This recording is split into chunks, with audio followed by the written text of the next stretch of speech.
Maoist పార్టీకి మరొక big shock తగిలింది. ఈరోజు తెలంగాణ డీజీపీ శివధర్ రెడ్డి ఎదురుగా మరో 40 మంది కీలకమైనటువంటి మావోయిస్టులు లొంగిపోబోతున్నారంట. దాంట్లో రాష్ట్ర కమిటీకి సంబంధించినటువంటి వాళ్ళు ఉన్నారు, ఛత్తీస్గఢ్కి సంబంధించిన వాళ్ళు ఉన్నారు, మరొక కేంద్ర కమిటీ సభ్యుడు కూడా ఉన్నారనేటువంటి చర్చ మొదలైంది. మధ్యాహ్నం 2:30 సమయానికి తెలంగాణ డీజీపీ మీడియా సమావేశం ఏర్పాటు చేసి వారిని మీడియా కూడా చూపించే అవకాశం ఉంది. అయితే శివధర్ రెడ్డి సమక్షంలో లొంగిపోతున్నటువంటి 40 మందిలో 24 మంది తెలంగాణ వాళ్ళేనట. 24 మంది తెలంగాణ రాష్ట్రానికి సంబంధించిన వాళ్ళే ఉన్నారట. సో పోలీసు అదుపులో అగ్రనేతలు ఉన్నారా లేదా అనేది ఇంకా క్లారిటీ లేదు. సో తెలంగాణలో మొత్తంగా 59 మంది మావోయిస్టులే ఉన్నారనేది గతంలో తెలంగాణ డీజీపీ చెప్పిన మాట. సో తెలంగాణ రాష్ట్రం నుంచి మావోయిస్టు పార్టీగా వైపుగా వెళ్ళి అక్కడ ఉన్నవారు 59 మందే. సో ఆ 59 మందిలో ఇప్పుడు 24 మంది ఈరోజు వాళ్ళు చెప్తున్న ప్రకారంగా లొంగిపోతున్నారంటే ఇంకా అతి తక్కువ మందే మావోయిస్టు పార్టీ వైపుగా ఉన్నారు. సో వారందరూ కూడా త్వరలోనే మేము మావోయిస్టు పార్టీల నుంచి బయటకు తీసుకొచ్చి జనజీవన స్రవంతిలో కలుపుతామనేది పోలీసులు చెప్తున్నమాట.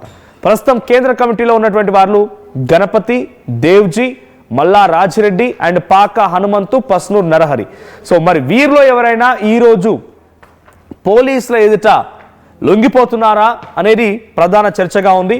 సో మరోవైపు రాష్ట్ర నాయకత్వానికి సంబంధించి కూడా ఉన్నారనేటువంటి ఒక మాట వినిపిస్తున్న నేపథ్యంలో బడే చొక్కారావు పోలీసు ఎటు లొంగిపోతున్నారా అనేటువంటి ఒక చర్చ కూడా జరుగుతోంది, ఒక అనుమానం కూడా అందరిలో మొదలైంది. సో ఇప్పటివరకు పోలీసులు చెప్తున్న ప్రకారంగా 40 మంది మాత్రం లొంగిపోతున్నటువంటి సమాచారం ఉంది, కానీ ఎవరు లొంగిపోతున్నారు, వాళ్ళు ఏ స్థాయిలో ఉన్నారనేది ఇంకా క్లారిటీ లేదు. బట్ యాజ్ ఆఫ్ నౌ మనకున్నటువంటి ఇన్ఫర్మేషన్ ప్రకారంగా 3 రాష్ట్ర కమిటీ నాయకులతో పాటుగా మిగిలినటువంటి వారు కూడా కింద మావోయిజంలో సభ్యులుగా ఉన్నవారే. సో 24 మంది తెలంగాణ రాష్ట్రానికి సంబంధించిన వారు, 16 మంది ఛత్తీస్గఢ్ రాష్ట్రానికి సంబంధించిన వారు. సో మొన్న కొమరంభీం, ఆసిఫాబాద్ జిల్లా సిర్పూర్లో పట్టుబడ్డటువంటి ఆ 16 మంది మావోయిస్టులను కూడా ఈ రోజే మీడియా ముందు ప్రవేశపెట్టే అవకాశం ఉంది. సో 40 మంది ఆయుధాలతో లొంగిపోబోతున్నటువంటి మాట తెలుస్తున్న నేపథ్యంలో ఇది ఒక బిగ్గెస్ట్ నెంబర్ అని చెప్పాలి. తెలంగాణ రాష్ట్రంలో ఈ రోజు లొంగిపోతున్నటువంటి వారి సంఖ్యలో చాలా బిగ్గెస్ట్ నెంబర్ ఇది. అట్ ది సేమ్ టైం చాలా కీలకమైన నేతలు ఉన్నారట. మా ప్రతినిధి నిర్మల కూడా ఉన్నారు ఫోన్ లైన్లో. నిర్మల, ఈరోజు లొంగిపోతున్నటువంటి దాంట్లో ఎవరైనా కీలకమైన నేతలు ఉన్నారా? పోలీసులు ఏదైనా కీలకమైన నేతల పేరు చెప్తున్నారు. రాష్ట్ర నాయకత్వం అంటే తెలంగాణ రాష్ట్రానికి సంబంధించి రాష్ట్ర కార్యదర్శిగా వ్యవహరిస్తోంది బడే చొక్కారావు అలియాస్ దామోదర్. సో ఆయన పేరేమైనా వినిపిస్తోందా?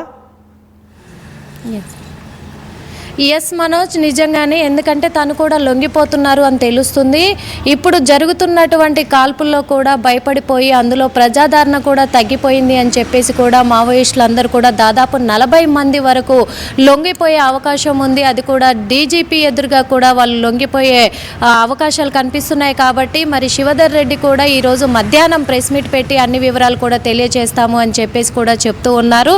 మరి ఈ మావోయిస్టులు గతంలో కూడా దాదాపు 60 మంది వరకు తెలంగాణ రాష్ట్రం నుంచి కూడా లొంగిపోయినట్టుగా తెలుస్తూ ఉంది. ఇప్పుడు మాత్రము 24 మంది తెలంగాణ రాష్ట్ర మావోయిస్టులే లొంగిపోవడం జరుగుతుంది ఈరోజు అనేది కూడా ఇప్పుడు చర్చనీయాంశంగా మారింది అని కూడా చెప్పుకోవచ్చు. మరి మావోయిస్టులు ఛత్తీస్గఢ్లో కూడా చాలా వరకు ఎదురుకాల్పుల్లో వాళ్ళు ప్రాణాలు కోల్పోవడం కూడా జరిగింది. కాబట్టి ఆయుధాలను విడిచిపెట్టి జనజీవన స్రవంతిలో కలిసిపోవాలి అనే ఒక ఉద్దేశంతో వీళ్ళంతా కూడా లొంగిపోతున్నట్టు తెలుస్తుంది. ఇందులో ముఖ్యంగా 3 కీలకమైన ముఖ్యులు ఉన్నట్టుగా కూడా తెలుస్తుంది మనోజ్. రైట్, అంటే దీంట్లో రాష్ట్ర నాయకత్వానికి సంబంధించి ప్రధానమైన పేర్లు బయటకు వస్తున్నాయా? అంటే మొన్న కొమరంభీం, ఆసిఫాబాద్ లో పట్టుబడినటువంటి 16 మందితో పాటుగా ఇంకా ఎవరైనా కీలక నేతలు ఉన్నారా? ఎస్, ఒక 10 మంది పేర్లు మాత్రము వినబడుతూ ఉన్నాయి. అందులో వచ్చేసి కూడా కమిటీలో ఉన్నటువంటి వాళ్ళలో గణపతి, దేవ్జీ, అలాగే మల్లా రాజిరెడ్డి, పాక హనుమంతు, వాళ్ళతో పాటు తెలంగాణలో ఉన్నటువంటి వాళ్ళలో మాత్రము కార్యదర్శి కూడా సత్యనారాయణ రెడ్డి, కంకనాల రాజిరెడ్డి, ముప్పిడి సాంబయ్య, పవనానందరెడ్డి, అలాగే రత్నాబాయి వీళ్ళంతా కూడా లొంగిపోతున్నట్టుగా తెలుస్తూ ఉంది Manoj. Right, thank you Nirmala. So మొత్తంగా మావోయిస్టు పార్టీకి సంబంధించి రోజు రోజుకి ఆదరణ తగ్గిపోతోంది. ఆ టెక్నాలజీ పరంగా భద్రతా బలగాలని, పోలీసులను కూడా ఎదుర్కోవడానికి ఏ మాత్రం కూడా మావోయిస్టులకి అంత టెక్నాలజీ లేదు. సో పైపెచ్చు ఆపరేషన్ కగార్ పేరుతో కేంద్ర ప్రభుత్వం ఎక్కడికక్కడ జల్లెడ పడుతోంది అడవులన్నింటినీ కూడా. సో హిడ్మా లాంటి వ్యక్తుల్నే పట్టుకోగలిగింది, హిడ్మా లాంటి వ్యక్తుల్నే హతమార్చగలిగింది అనుకున్నప్పుడు ఇంకా మావోయిస్ట్ పార్టీలో చాలామంది ఉన్నప్పటికీ హిడ్మా లాంటి వ్యక్తులు కొంత పవర్ఫుల్, ప్రధానంగా వినిపించిన పేర్లు. అటువంటి సిచ్యువేషన్లో ఇంకా కింది స్థాయిలో ఉన్న వాళ్ళు, లేకపోతే ఆయన తర్వాత పనిచేస్తున్న వాళ్ళు, రాష్ట్ర నాయకత్వం అయినా కేంద్ర సభ్యులైనా కూడా వారంతా ఇబ్బంది పడుతున్నారు, భయపడిపోతున్నారు. సో ఎటు ఏ వైపు నుంచి పోలీసులు, భద్రతా బలగాలు వచ్చి తమని అంతమొందిస్తాయో, లేదంటే మావోయిస్టు చెప్తున్న ప్రకారంగా బూటకోపి ఎన్కౌంటర్ల పేరుతో తమని హతమారుస్తాయో తెలియక ఇబ్బంది పడుతూ ఉన్నారు. సో మావోయిజం అనేది బతికి ఉంటుంది అని వాళ్ళ బలంగా చెప్తున్నప్పటికీ మావోయిస్టులను మాత్రం ఇప్పుడున్న సిచ్యువేషన్లో కేంద్ర ప్రభుత్వం ఇప్పుడు జరిగినటువంటి చర్యలు చూస్తూ ఉంటే డెఫినెట్గా వాళ్ళ లక్ష్యాన్ని 2026 మార్చి కల్లా నెరవేర్చుకునే అవకాశం కనబడుతోంది. సో ఈరోజు డీజీపీ శివధర్ రెడ్డి ఎదుట 40 మంది మావోయిస్టులు లొంగిపోయే అవకాశం కనబడుతోంది.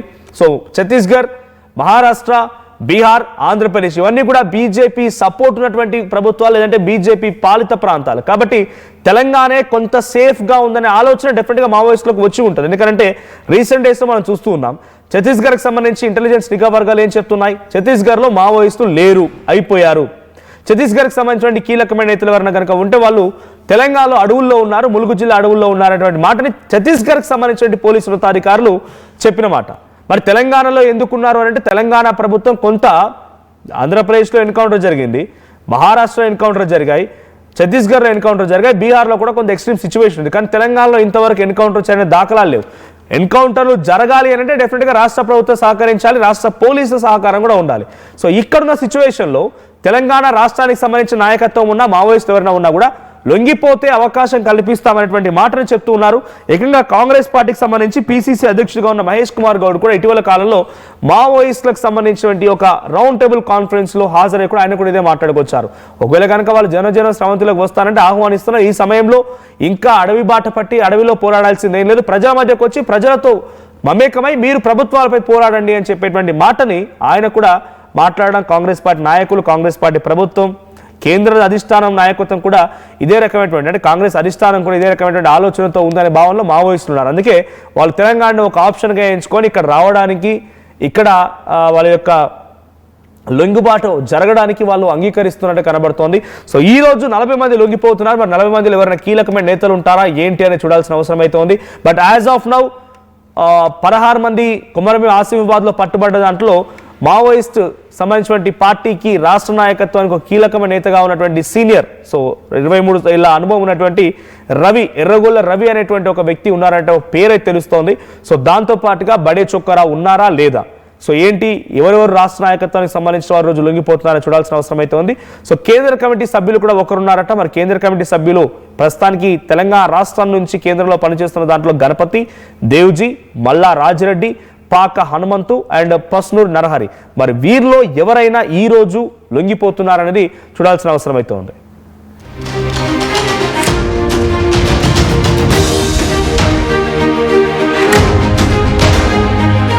ఒకప్పుడు హైటెక్ సిటీ దగ్గర తక్కువ ధరలో ప్లాట్లు కొనుక్కుని బాగుపడ్డారు.